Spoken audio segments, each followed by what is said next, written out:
दोस्तों इस बात को गंभीरता से ध्यान से सुनना।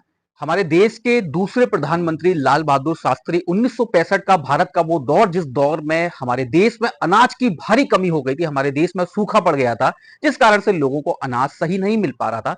1962 में हम लोग चाइना से युद्ध करके निकले ही थे कि 1965 में हम दोबारा से पाकिस्तान से युद्ध के लिए तैयार हो गए थे, लेकिन देश में भारी अनाज की कमी के कारण से लोगों को अनाज नहीं मिल पा रहा था।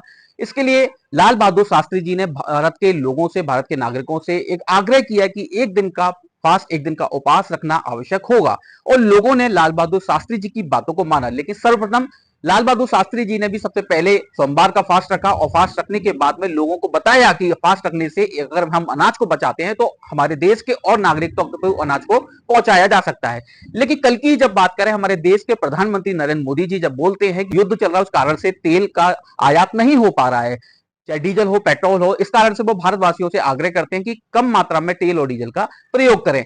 लेकिन उसके कुछ ही समय बाद वो गुजरात में एक रोड शो में जाते हैं और 100 से ज्यादा गाड़ियां उस रोड शो में चलती है। तो सवाल ये है, क्या ये पेट्रोल डीजल की जो बचत है वो सिर्फ भारतवासियों के लिए है, या फिर प्रधानमंत्री मोदी जी भी इस बात को समझेंगे कि उनके पीछे जो 100 से ज्यादा गाड़ियां लगी वो क्यों लगी है? आप रोड शो कीजिए, आपके पीछे 2, 5, 10 गाड़ियां अगर हैं तो एक बात समझ में आता है, लेकिन आप 100 से ज्यादा गाड़ियां लेकर अगर आपने रोड शो में चल रहे हैं, फिर भारतवासियों को बोलते हैं कि तेल को बचाना है। वहीं बिहार में अपनी 2 दिन पहले चौधरी जी जब अपने एक शो में जब रोड पर जाते हैं तो उनके साथ में 70-80 गाड़ियां उनके पीछे से चलती हैं। ऐसा इस देश में वो नेता हैं जो अपने पीछे काफिला लेके चलते हैं, उसके पीछे इतने सारे लोग चलते हैं, तो वो पेट्रोल डीजल है वो कहां से आएगा? क्या इन लोगों ने अपना पेट्रोल डीजल के लिए अलग से कुआं बना रखा है जहां से वो निकाल कर लाते हैं? लेकिन ऐसा नहीं है। ये सिर्फ जनता के लिए बोलना है कि आप लोग कम करिए, तो सिर्फ कॉम्प्रोमाइज जनता नहीं करेगी। आप अधिकारी हैं, आप नेता हैं, आप मंत्री हैं, आपको ये बात को समझना पड़ेगा कि आप भी इस चीज पर कम करिए, तब जनता आपकी चीजों को अच्छे से मान पाएगी, जैसा लाल बहादुर शास्त्री जी ने शुरुआत की थी।